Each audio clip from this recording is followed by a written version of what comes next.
ఇక్కడికి ఇది గతంలో వచ్చినా కూడా ఇక్కడికి రావటం అనేది నిజంగా గొప్ప అదృష్టం.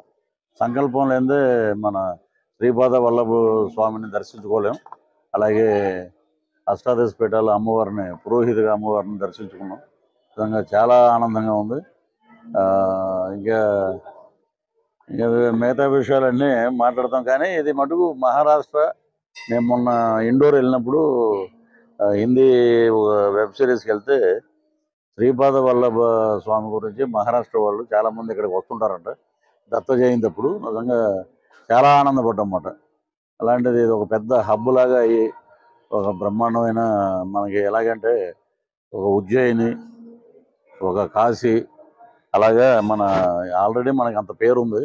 ఇంకా అద్భుతంగా ఆ భగవంతుడు ఈ క్షేత్రాన్ని ఇంకా అద్భుతంగా ముందుకు తీసుకెళ్లాలని మనస్ఫూర్తిగా కోరుకుంటూ ఇక్కడికి మేము కూడా ఒక అద్భుతమైన కార్యం కోసం వచ్చాం. అంటే ఈ పాలిటిక్స్ ఇవన్నీ ఉన్నాయి కాబట్టి ఎలక్షన్ కోడ్ అది మా ప్రెస్ మీట్లో చెప్తాం. ఆ కార్యం నెరవేరాలని, ఆంధ్ర రాష్ట్రం సుభిక్షంగా ఉండాలని మేము శ్రీపాద వల్లభుడు ఆశీస్సులు తీసుకుని మొదలు పెడుతున్నాం. మొత్తం ఆంధ్రప్రదేశ్ అంతా ఆల్రెడీ మేము అటు తిరిగి వచ్చాము. ఉత్తరాంధ్ర అంతా 10 రోజులు. ఇక్కడి నుంచి మే 11 వరకు ఇదే పని మీద ప్రచార పరమాలు. గతంలో కాకినాడ, నెల్లూరు జరిగిన సభల్లో కూడా తమరు 100 రూపాయలు స్టాంప్ పేపర్లో కూడా నేను రాయిస్తాను పార్టీ మారని చెప్పేసి వైసీపీలో ఉండగా తమరు ఉచ్చరించారు. ఇదేనండి, నేను చచ్చిపోతాను నాకు అండవ కప్పని ఉంది అంత రోజు. దానికి ఏం చెప్తారు సమాధానం? నేను చచ్చిపోయాక నాకు అండవ కప్పంటే తెలుగుదేశం ఉందండి. మరి ఏంటది? ఇది కాదండి, ఒక మనోభావాలు, మనస్పర్ధలు, అహంకార పూరితం. ఏదైనా సరే 6 అడుగుల గోతులోకి ఎవడైనా వెళ్ళేది. అహంకారంతో జీవితాలు నాశనం అయిపోతాయి. పదవులు శాశ్వతం కాదు.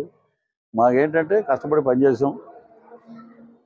ఫస్ట్ గర్వంగా 175 మంది ఎమ్మెల్యేల్లో సిన్సియర్గా జనాల్లోకి వెళ్ళి తిరిగేది ఒక పృథ్వీరాజు. పార్టీ వచ్చినప్పుడు కదా, అపోజిషన్లో ఉన్నప్పుడు కూడా. కానీ వాళ్ళు ఏంటంటే వీడు వద్దు అంటే, మీరు గతంలో ఆలోచించాలి, ఎవరికి లేని ఇది నాకెందుకు పెట్టారు? అది వాళ్ళ విజ్ఞతగా వదిలేసాం. శ్రీపాద వల్లభుడు ఈ క్షేత్రంలో ఆ దరిద్రుల గురించి అసలు మనం మాట్లాడకూడదు. పుణ్యక్షేత్రం ఇది. ఆ భగవంతుడే చూసుకుంటాడు మొత్తం. శ్రీ వెంకటేశ్వర స్వామి దేవస్థానం నాశనం చేశారు. ఇంకా త్వరలోనే ఆ పనిష్మెంటు మే 13వ తారీఖున భగవంతుడు ఇస్తాడు. కొంతమంది ప్రత్యర్థులు కరోనా సెకండ్ వేవ్ లో తమరికి హాస్పిటల్లో సీఎం ఆఫీస్ నుంచి మంచం కూడా దరిద్రం అనిపించుకున్నాక ఆ దరిద్రంలో మనకి టైం బాగాలేనప్పుడు ప్రతి ఒక్కరు జీవితంలో, మీ జీవితంలో కూడా జరిగి ఉంటుంది. టైం బాగాలేనప్పుడు ఒక యాక్సిడెంట్ అవ్వచ్చు, ఒక ఇది జరగవచ్చు, ఒక కుటుంబంలో ఏదైనా జరగవచ్చు. టైం బాగాలేదు, వెళ్ళాం, ఇది ఇంత దుర్మార్గుడి దగ్గర మనం ఉండకూడదు అని బయటకు వచ్చాం. కరోనా అప్పుడు నేను అక్కడ పదవిలోనే ఉన్నా, నాకు అసలు బెడ్ లేదు. ఇప్పుడు నువ్వు నా మీద ఎలిగేషన్ వేసావు. ఎలిగేషన్ చేసి నా కుటుంబం ఎంత బాధపడి ఉంటుంది, నా సన్నిహితులు ఎంత బాధపడి ఉంటారు, నా కోసం క్యారెక్టర్లు రాసిన రైటర్సు, డైరెక్టర్సు, ప్రొడ్యూసర్స్ ఎంత బాధపడి ఉంటారు. మాకు తెలుసు పృథ్వీరాజ్ అంటే అనేది. దరిద్రమైన రాజకీయాల్లోకి వెళ్ళటం అనేది వచ్చింది. నేను ఒక్కడనే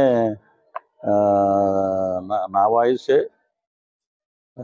కరెక్టు, పృథ్వీరాజే కరెక్టు. మరి మిగతా వాళ్ళ పరిస్థితి ఏంటి? ఉంటే అన్న ఉండాలి, లేకపోతే కొండ ఉండాలి. ఆ రెండు లేవు. కష్టపడి పనిచేసాం. తర్వాత ఇలాంటి దుర్మార్గుల దగ్గర మనం ఉన్నాం. కరోనాలో 50-50 ఛాన్సెస్ ఉన్నాయని చెప్పారు నాకు అప్పుడు.